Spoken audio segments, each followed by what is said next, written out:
Kembali di panggung demokrasi, kita akan lihat dulu tren indeks demokrasi di Indonesia dari tahun ke tahun. Kita lihat bersama, ini dari tahun 2010 hingga 2023 dari versi Economist Intelligence Unit. Di tahun 2010 di angka 6,53 poin, kemudian sempat naik di 2014 di 6,95, kemudian turun lagi di 2019 di 6,48, sampai 2020 titik terendahnya di 6,3, kemudian naik lagi 2021 6,71, dan terakhir di 2023 kembali lagi seperti 2010 yaitu 6,53 poin. Saya ingin ke Bang Ferry. Bang Ferry, dengan kemunduran demokrasi dari indeks demokrasi yang kita lihat ini, sebetulnya evaluasi dan perbaikan seperti apa yang bisa dilakukan untuk ke depan? Ya, kita bisa dikatakan demokrasi backsliding itu ya, mundur ke belakang karena berbagai faktor. Dalam berbagai teori sih sebenarnya ruang-ruang demokrasi itu dibangun dengan berbagai hal. Misalnya jaminan hak asasi manusia. Hari ini setegas apapun figur Pak Prabowo, orang akan melihat ada catatan pelanggaran HAM di masa lalu yang beliau harus jawab. Dan itu tidak bisa dihentikan dengan sikap tegas. Sampai dalam forum yang terbuka untuk umum, beliau bisa membela diri dan dilakukan proses pengadilan yang fair menurut saya. Kedua, ada forum mengkritik penyelenggara negara dengan kebijakannya. Dalam teori disebut adanya pengadilan tata usaha negara. Tetapi dalam semakin modernnya tidak hanya pengadilan tata usaha negara, ada pengadilan konstitusional untuk mengkritik kebijakan, tindakan, dan undang-undang yang dibuat oleh negara. Hari ini Mahkamah Konstitusi punya catatan besar yang juga harus dituntaskan, karena pengadilan inilah yang membuka ruang karpet merah untuk anak presiden masuk ke ruang demokrasi yang punya berbagai syarat, yang itu semua diterabas oleh anak presiden. Dan saya melihat memang berbagai hal yang kemudian menghantui kita dalam iklim demokrasi tiba-tiba terulang dan terjadi lagi.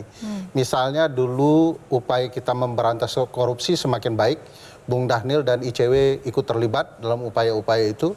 Dan sekarang semakin kita bisa lihat berbagai aktor juga terlibat yang dulunya menjunjung nilai-nilai anti korupsi bermain dalam ruang-ruang ini dan merusaknya. Dan kalau kita mau lihat berbagai peristiwa yang ada ya, kita bisa mengatakan Presiden Joko Widodo adalah aktor utama dalam ruang ini. Bahkan termasuk juga dalam pemilu kita.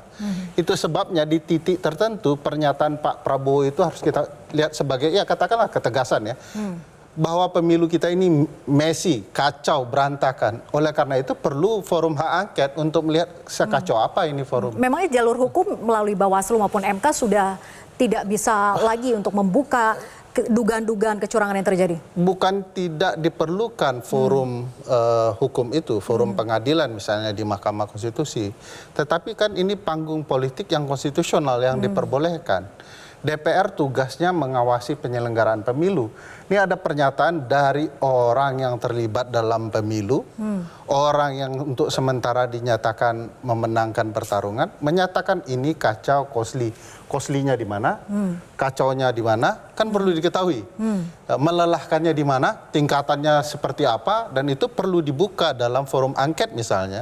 Agar tugas DPR itu betul-betul ada dalam kemudian melakukan pengawasan terhadap penyelenggaraan undang-undang. Dalam hal ini undang-undang pemilu. Nah, apakah kemudian di dalam proses penyelenggaraan yang menimbulkan kekacauan, kosli, dan melelahkan itu ada peran presiden sehingga calon-calon jadi ya diuntungkan, dirugikan, yang menyebabkan itu melelahkan dan kacau gitu ya. Jadi forum ini penting dan saya pikir memang ini forum yang fair kalau kemudian di dalam panggung politik itu dibuka begitu ya. Jadi bagi saya karena ini adalah panggung masing-masing, panggung politik, panggung di Mahkamah Konstitusi itu panggung pengadilan. Dan kalau kita bicarakan di panggung demokrasi ini hal itu sebagai hak konstitusional tidak ada salahnya. Dan jadi secara mari kita paralel tetap harus berjalan ya, gitu ya? Harusnya begitu. Tapi lebih optimis jalur politik melalui hak angket itu yang lebih bisa gamblang membuka dugaan-dugaan kecurangan itu? Saya melihatnya Mbak Vera ini ada rangkaian. Jadi di panggung politik itu akan ada upaya menyelidiki karena hak angket hak menyelidiki. Kalau kemudian ada hal-hal yang kemudian terbuka, maka hal itu bisa menjadi alat bukti yang akan memperkuat dalil bahwa ini kacau, messy ya, melelahkan dan costly. Jadi nanti akan bisa digunakan juga di Mahkamah Konstitusi. Jelajahi cara baru mendapatkan informasi. Download Metro TV Extend sekarang.